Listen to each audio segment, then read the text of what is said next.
গ্রামের মানুষের সুযোগ সুবিধা বা অভাব অভিযোগ দেখাশোনার দায়িত্ব যার কাঁধে তিনিই বাগিয়ে নিচ্ছেন সরকারি চাকুরি। অন্যদের বঞ্চিত করে গ্রাম প্রধান নিজেই হাতিয়ে নিলেন অঙ্গনওয়াড়ি কেন্দ্রের দিদিমণির চাকুরি। এমনই অভিযোগ গ্রামবাসীদের। ঘটনা কৈলাসহর জেলার পাবিয়াছড়া বিধানসভাহীন দুধপুরে। এলাকাবাসীদের অভিযোগ, এলাকায় নেই কোনো অঙ্গনওয়াড়ি কেন্দ্র, কিন্তু তারপরও দুধপুর গ্রাম পঞ্চায়েতের প্রধান নিজের নামে হাতিয়ে নিয়েছেন অঙ্গনওয়াড়ি কেন্দ্রের দিদিমণির দায়িত্ব। রীতিমতো স্থানীয় একটি কারখানার অস্থায়ী ঘরে এলাকার কচি কাচাদের নিয়ে গিয়ে তিনি অঙ্গনওয়াড়ি কেন্দ্রের দিদিমণি হিসাবে নিজেকে জাহির করেছেন বলে অভিযোগ গ্রামবাসীদের। তাদের প্রশ্ন, ভৈরবথলি পাড়ায় কবে হলো অঙ্গনওয়াড়ি স্কুল?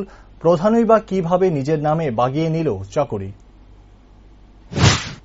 আমরা গ্রামের নাম হলো দুধপুর 2 নম্বর ওয়ার্ড, ভৈরবথলি পাড়ার বাসিন্দা আমরা।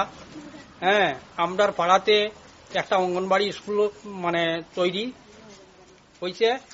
ওইটাতে দিদিমণি হিসাবে আমাদের গ্রামের প্রধান নিজেকে এখানে যুক্ত করছেন, অন্যান্যদের বঞ্চিত করে।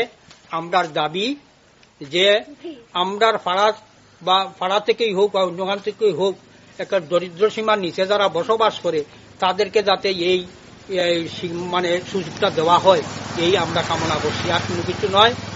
চাকরি যে কোনো জনেই ভাগ, তবে গরিব মেহনতিরা ভাগ, এটাই আমাদের একমাত্র দাবি। আমরা প্রতিবাদ করছি। আমরা ফার্স্ট টাইম বিডিও এবং সিডিপিও অফিসে একটা লিখিত আকারে দরখাস্ত দিছি। তারা কইছে ঠিক আছে, আমরা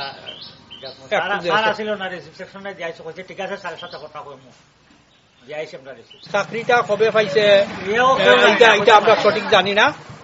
সবকিছু গোপনীয় ভাবে হয়েছে, আমরা মোটেই জানি না।